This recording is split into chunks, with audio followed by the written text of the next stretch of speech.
kita lakukan adalah diam dan memperhatikan. Ketika guru bicara,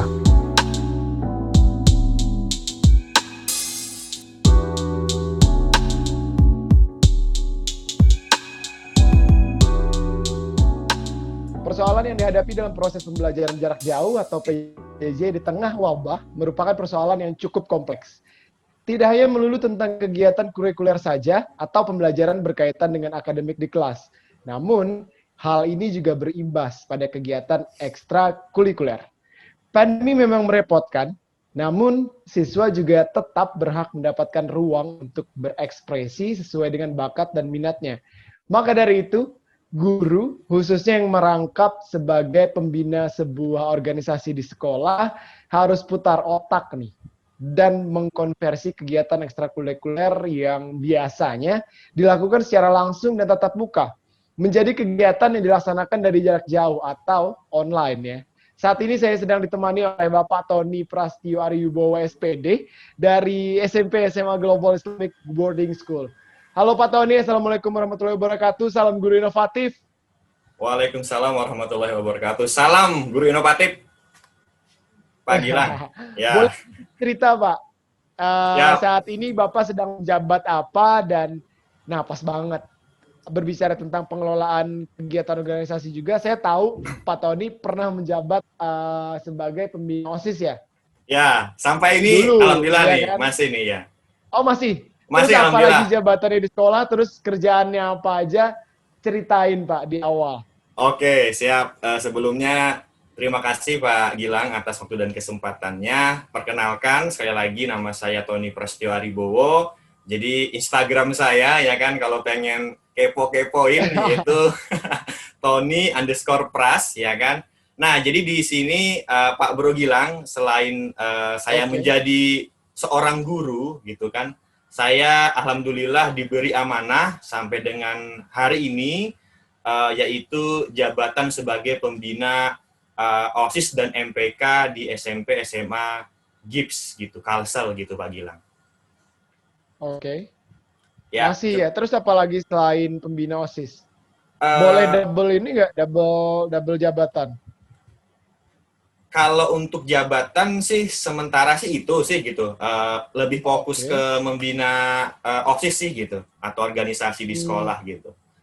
Kalau double jabatan alhamdulillah belum gitu ya. Harapannya sih mudah-mudahan jangan karena menambah beban tersendiri gitu kan Pak Gilang gitu. Sama dipercaya dong sebenarnya. Tapi anyway ngomong-ngomong soal apa namanya jabatan Pak Tony nih, pembina OSIS ya kan. Siap. Pembina OSIS biasanya, saya kan dulu juga OSIS nih Pak Tony, tahu banget lah sistem kerja OSIS di satu sekolah itu seperti apa.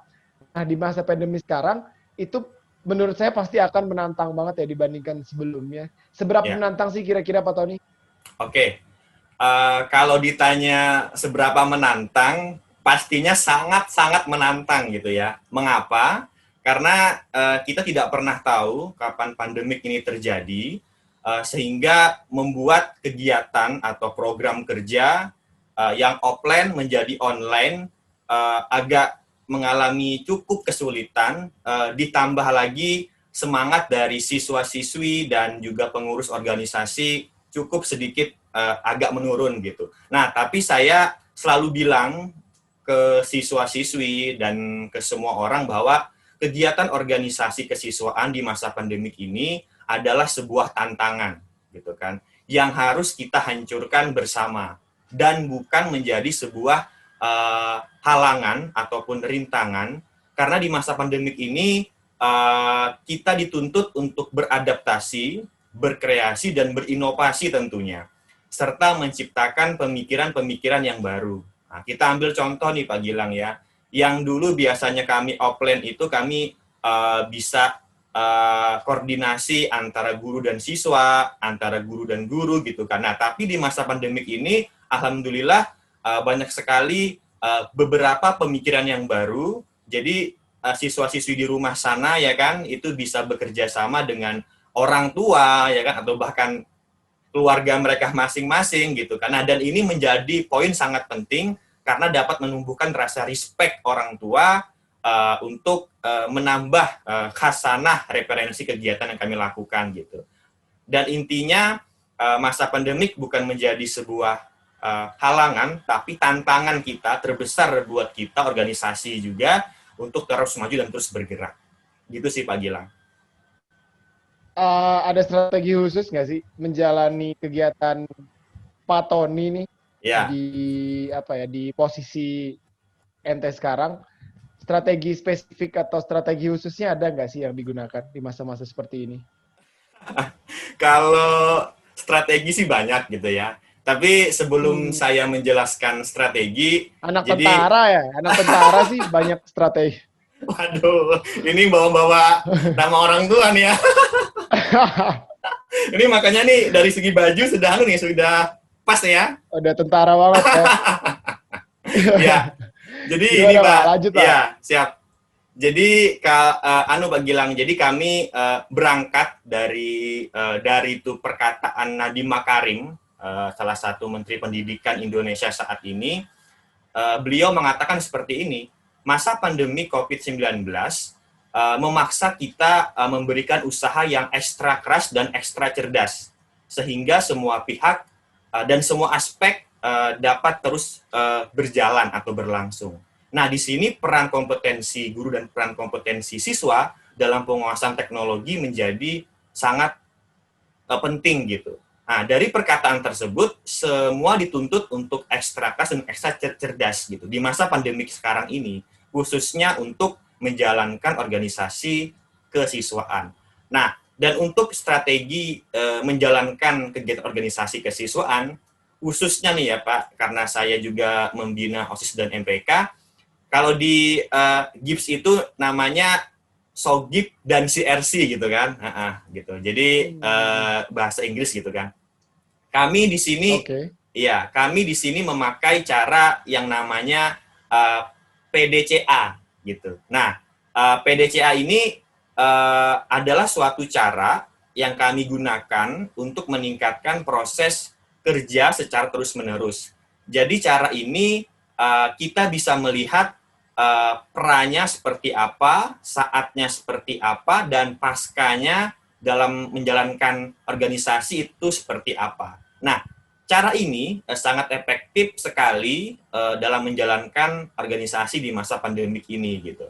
Nah, lalu pertanyaannya nih Pak Gilang ya, apa sih itu cara atau strategi PDCA? Nah, itu singkatan, yaitu P itu plan atau rencana, do itu kerja, C itu cek atau periksa, A itu action atau aksi. Atau biasanya kami sering menyebutkan 4P, yaitu perencanaan, pelaksanaan, pengawasan, dan juga perbaikan. Nah, mekanismenya karena alhamdulillah sudah kami diskusikan, sudah kami jalankan bersama-sama, yaitu kami melakukan rencana dulu, ya kan? Rencana apa yang mungkin bisa dijalankan atau konsep seperti apa yang kami dapat lakukan. Setelah itu kami kerja atau melaksanakan kegiatan tersebut atau do tadi. Nah, terus setelah kami laksanakan, otomatis selama dalam pelaksanaan tersebut akan kami lakukan pengawasan atau C tadi, cek tadi. Kira-kira kira-kira kegiatan ini jalan tidak? Apa sih hambatannya? Nah, itu akan kami rincikan dalam bentuk laporan. Nah, setelah itu lalu kami kumpulkan lagi, kami diskusikan lagi, lalu kami adakan A tadi, action tadi, atau perbaikan tadi. Nah, selama dalam perbaikan tersebut, intinya kami sama-sama untuk merefleksikan kira-kira hal apa yang menjadi hambatan. Kalau itu ada hambatan, akan kita cari, kalau nggak ada, kita pertahankan sama-sama. Gitu. Nah, sedangkan terkait referensi program kerja, ya kan, karena sudah, alhamdulillah kami sudah berjalan kurang lebih hampir 1 bulan selama online ini. Jadi untuk program kerja selama masa pandemik ini, kami otomatis banyak menggunakan sosial media. Nah, terutama sosial media YouTube, Instagram, dan juga Zoom. Nah, gitu. Seperti yang pengen kami rencanakan adalah mengadakan webinar atau juga pelatihan via Zoom. Jadi kami sifatnya itu mengundang orang-orang, terus juga rencana juga kami pengen mengadakan studi banding dengan sekolah-sekolah lain gitu kan untuknya menambah referensi, terus juga mengadakan kegiatan juga, terus juga memasang atau mengupload video-video kreatif siswa gitu kan, karena di GIPS ini kan luar biasa, banyak sekali pemikiran dan ilmu-ilmu tentang masalah video itu. Jadi banyak sekali video yang dihasilkan oleh siswa-siswi GIPS itu kami upload di posting di YouTube gitu. Nah, itu sih beberapa referensi dari kami sih gitu. Baik itu strategi ataupun itu kan secara program. Teori ya, secara teori ya, Pak Tony. Ya, siap Pak. Ete ngomong panjang lebar soal rencana, strategi dan apa yang sudah dilakukan.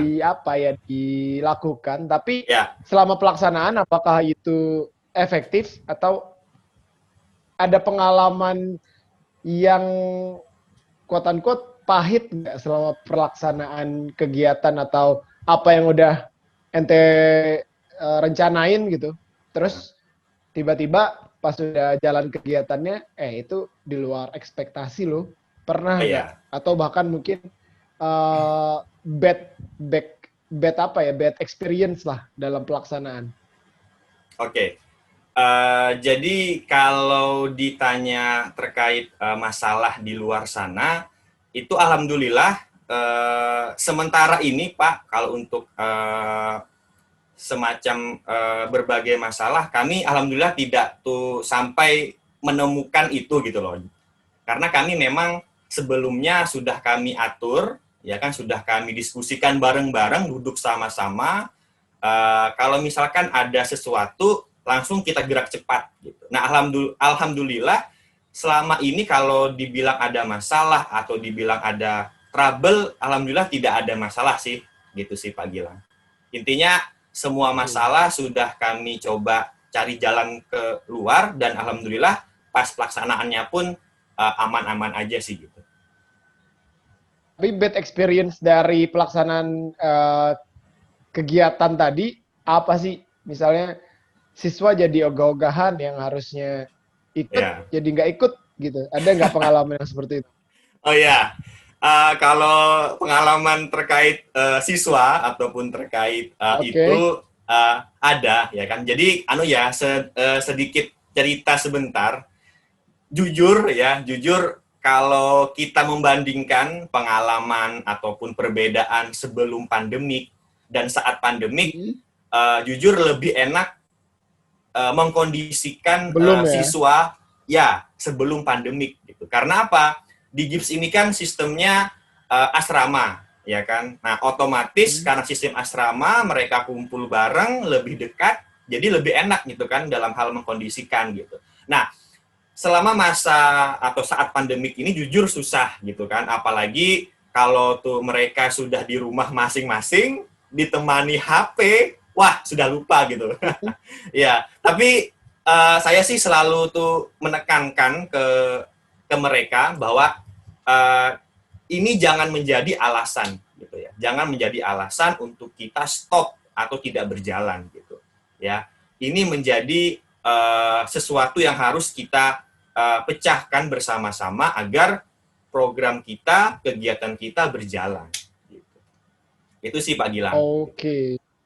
Nah, setahu saya kan ekstrakurikulernya adalah lahan pelampiasannya siswa. Biasanya kan gitu ya.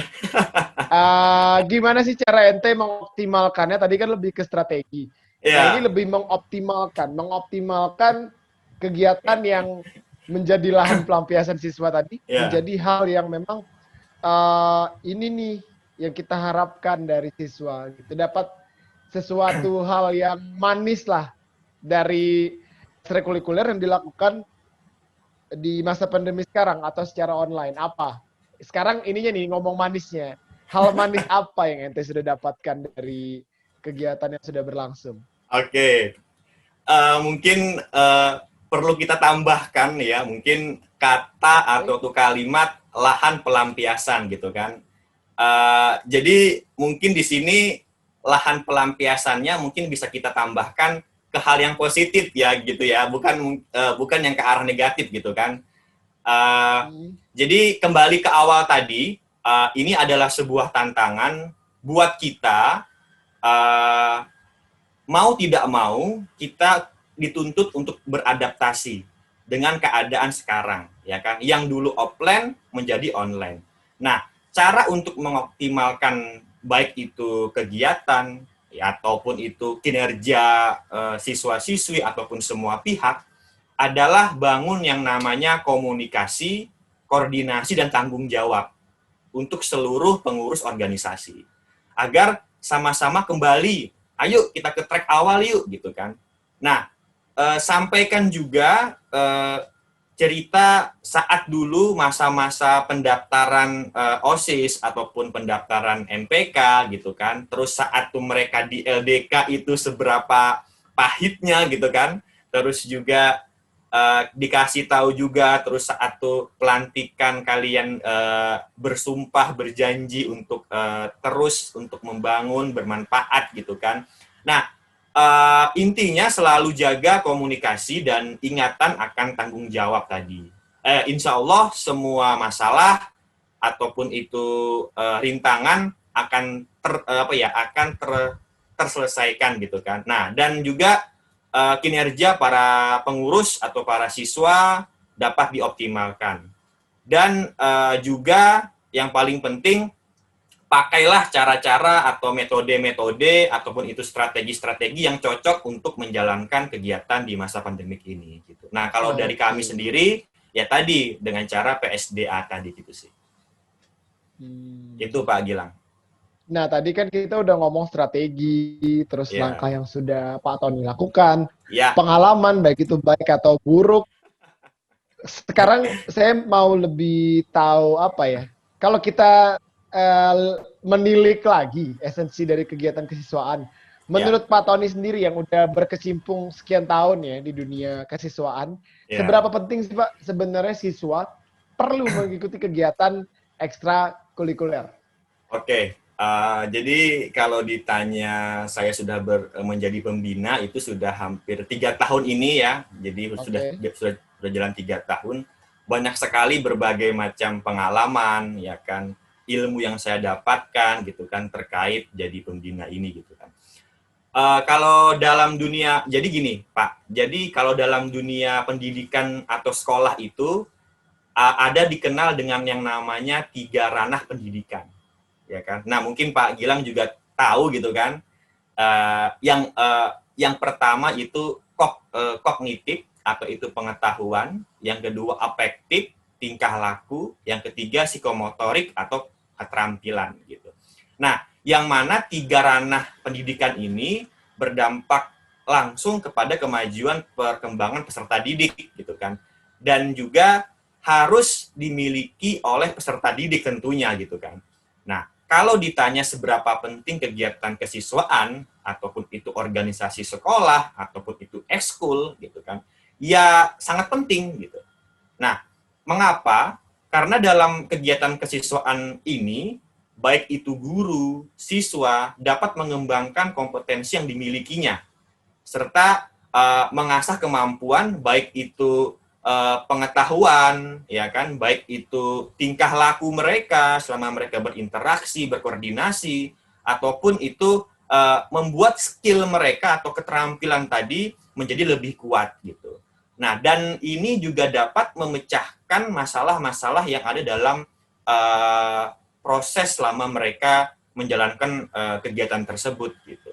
Nah, apalagi semakin bertambah kemajuan zaman, semakin berkembang sekali ilmu, teknologi, dan ini harus menjadi penting dalam esensi dari kegiatan kesiswaan tersebut gitu. Dan ini juga bermanfaat tentunya kalau benar-benar kita lakukan membantu orang lain. Itu sih yang dapat disampaikan, Pak. I see. Terus terakhir nih Pak Tony. Siap. Saya nggak mau ganggu Pak Tony lama-lama sih sebenarnya. So malam minggu ya. Iya, kita take video ini malam minggu ya. So this is my last question for you Pak Tony. Siap. Okay, Pak. Pesan-pesan untuk apa ya? Untuk teman-teman yang mungkin juga menjadi pembina kesiswaan nih, yang lagi nonton video ini, biar tetap semangat dan tidak mengabaikan kegiatan kesiswaan di tengah pandemik ini ya. Mengacu tentunya pada apa yang sudah Pak Tony bilang tadi. Seberapa penting sih kegiatan kesiswaan? Oke, pesannya adalah sebagai seorang pendidik ataupun itu pembina, tentunya kita tidak asing dengan kata organisasi kesiswaan, ya kan? Khususnya OSIS dan MPK ataupun itu ekskul gitu kan. Karena organisasi pada dasarnya dibuat untuk kita berkumpul dan bekerja sama secara rasional dan sistematis untuk mencapai tujuan yang positif gitu kan. Nah, lalu bagaimana sih cara atau strategi agar organisasi kesiswaan tetap jalan? Nah, intinya tetap menjaga komunikasi, terus yang kedua tetap bertanggung jawab. Jadi yang di sini yang pengen saya sampaikan adalah ingat 3 kata kunci. Nah, 3 kata kunci ini yang mungkin harus selalu kita lihat, harus selalu kita laksanakan agar kedepannya bagus gitu. Yaitu adalah niat, 1 niat, yang kedua gerak, yang ketiga itu fokus. Niat, gerak, dan fokus gitu. Nah, jadi kalau kita udah berniat, ya kan, kita ini pengen tuh kita ini jadi ini untuk apa sih gitu kan? Apakah kita dipilih hanya untuk jabatan saja atau nama saja? Gitu. Nah, kalau udah ke arah situ maka akan sulit gitu. Tapi kalau kita berniat bersungguh-sungguh memang untuk memajukan sebuah kegiatan organisasi di sekolah, ayo gitu. Nah, setelah kita berniat, baru kita bergerak untuk menyamakan tujuan kita gitu kan. Nah, agar semuanya itu bagus gitu. Lalu yang terakhir fokus. Nah, di sini adalah fokus pada tujuan kita gitu. Untuk apa sih kita gitu kan. Nah, agar semuanya aman gitu. Agar kegiatan kesiswaan dapat berjalan di tengah pandemik ini. Dan jangan lupa juga menjaga protokol-protokol kesehatan gitu sih. Nah, terakhir nih Pak Bro Gilang. Ini intinya apa ya? Apa? Keep Pak. Jadi intinya terakhir dari saya, masa pandemik bukan menjadi alasan untuk kita stop, ya, untuk kita berdiam diri atau bahkan tidak jalan sama sekali. Jadi masa pandemik ya tadi adalah menjadi tantangan untuk kita untuk terus maju, untuk terus beradaptasi dengan lingkungan yang ada. Nah, terus di sini juga saya pengen menginformasikan mungkin kepada rekan-rekan di sana ataupun itu pembina di sana, ya kan. Ini sebagai referensi sih, ya kan. Siapa tahu nanti pengen mendapatkan informasi lebih, bukan bermaksud apa ya, bukan untuk sombong-sombongan, tapi intinya sebagai referensi. Mungkin bisa menjadi bahan gitu. Nah, di sini saya pengen menampilkan sesuatu nih ya. Nah, nih ya. Semoga jelas ya, Pak Gilang ya. Nah, ini ya. Ini adalah Instagram kami, yaitu @sogip.sma dan @sogipsmp. Ini merupakan apa ya? Organisasi sosial media kami, SMA dan SMP. Di sini kami banyak sekali mengupload terkait kegiatan selama masa pandemik. Jadi siapa tahu kalau pengen mencari informasi ataupun itu pengen menambah khasanah kegiatan, ayo ya kan kita sama-sama kita di sini terbuka saja. Intinya barangkali ya pengen menjadi referensi itu sih. Ini ya, jangan lupa di follow ya. Itu sih Pak Gilang. Tuh yang lihat nonton, yes. Oke, siap.